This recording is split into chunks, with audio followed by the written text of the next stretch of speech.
Your doctor told you losing weight on Ozempic is a win.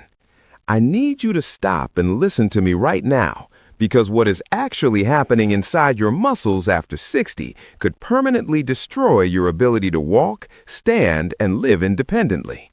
And almost nobody is talking about it. I spent 3 weeks going through over 40 published studies on this exact topic. What I found genuinely shocked me. Not because Ozempic doesn't work, it does, but because for people over 60, losing weight and getting healthier are not the same thing. And right now, millions of seniors are making a mistake that their doctors are not catching in time. Here is what is actually happening inside your body. When you take Ozempic or any GLP-1 drug like Wegovy or Mounjaro, your appetite drops dramatically. You eat less, the scale goes down, everybody celebrates. But a landmark 2024 study published in the New England Journal of Medicine revealed something devastating. In adults over 60, approximately 40% of the total weight lost on Ozempic is not fat. It is lean muscle mass. 40%. Now I need you to understand why this number is catastrophic for you specifically, and why it is far less dangerous for a 35-year-old doing the exact same thing. After the age of 60, your body loses muscle up to 3 times faster than it did at 40. This process already has a name, sarcopenia, and it is already quietly happening to you whether you take Ozempic or not. The average person over 60 who does nothing loses between 1 and 2% of their muscle mass every single year. Ozempic, without the right intervention, can accelerate that loss dramatically. And here is where it becomes a matter of survival. A 2023 study from the Journal of Cachexia, Sarcopenia, and Muscle followed 4,500 adults aged 65 and older for 5 years. The finding was clear and brutal. Seniors with the lowest muscle mass had a 2.3 times higher risk of dying from any cause compared to seniors with normal muscle mass. Not a slightly elevated risk, 2.3 times. Your muscle is not just for lifting groceries. Your muscle regulates your blood sugar. It protects your bones from fracturing in a fall. It produces compounds that keep your brain sharp. It is your metabolic engine. When Ozempic takes 40% of your weight loss from muscle, it is not trimming fat. It is dismantling your survival system. Now here is the part that almost no video on this subject covers, because this is not a video telling you to stop taking Ozempic. The research does not support that conclusion. What the research supports is something very specific and very actionable. There is a precise combination of protein intake and resistance movement that has been clinically shown to almost completely offset this muscle loss, while keeping the fat loss benefits of Ozempic fully intact. I'm going to give you the exact numbers in a moment, but first I need to tell you about the signal your body is sending you right now that most seniors are misreading entirely.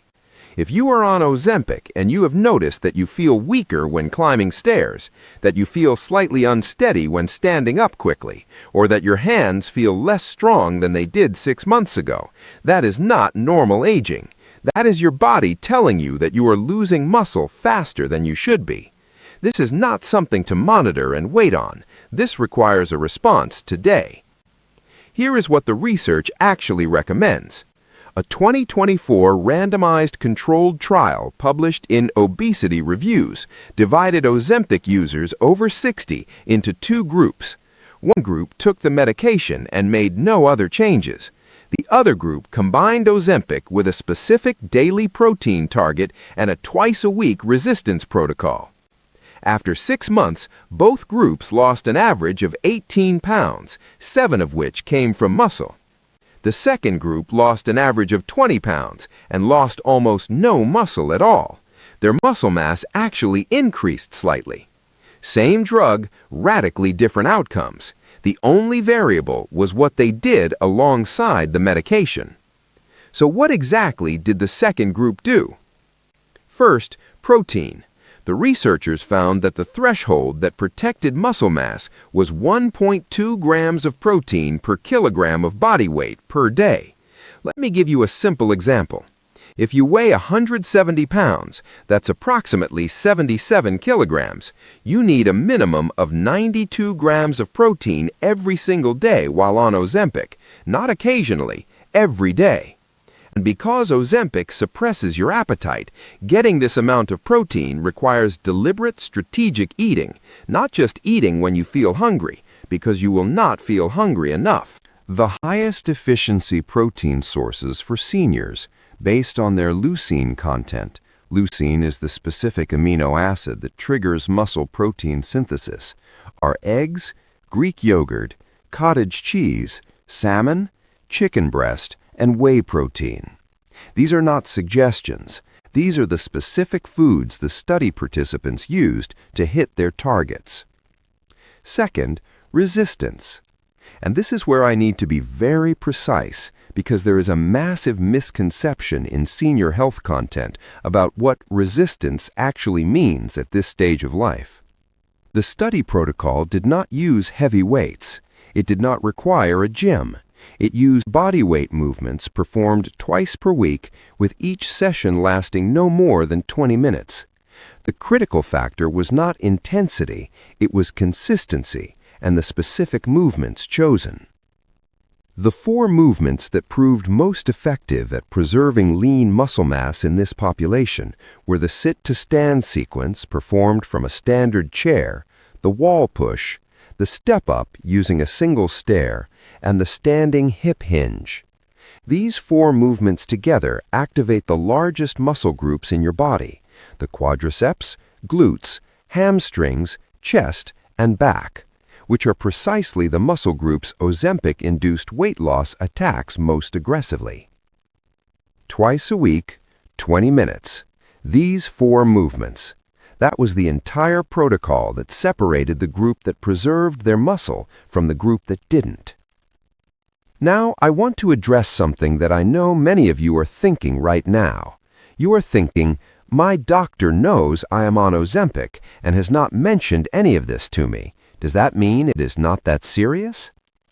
Here is the honest answer, based on a 2023 survey of 1,200 primary care physicians published in JAMA Internal Medicine. 61% of general practitioners who prescribed GLP-1 medications like Ozempic reported that they did not routinely counsel patients over 60 specifically about muscle loss prevention. Not because they don't care, because the appointment is 15 minutes long. The primary focus is blood sugar or weight management, and the specific muscle loss risk in seniors is relatively new information that is only now entering mainstream clinical awareness. This is not a criticism of doctors, it is a gap in the system. And it is a gap that is directly affecting your health right now if you are over 60 and taking this medication without a muscle preservation strategy. There is one more finding I want to share with you before we close, because it changes how you should think about this entire situation.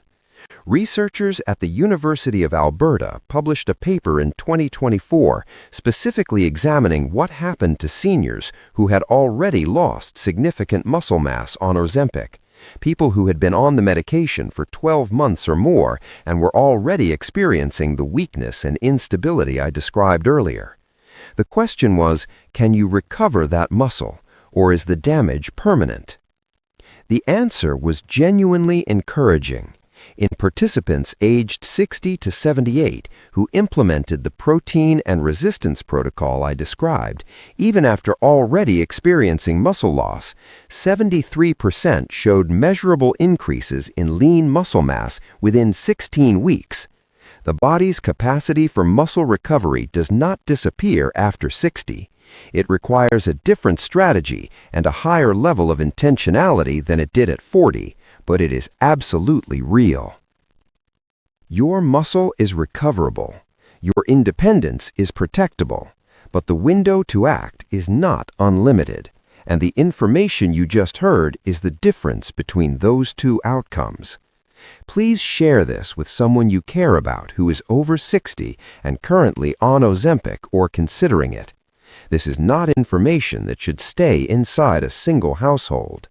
And before making any changes to your medication or your routine, please bring this research to your own physician and discuss it directly. Every individual situation is different, and the right protocol for you needs to involve someone who knows your complete medical history. The studies referenced in this video are listed in the description below, with direct links to the original publication.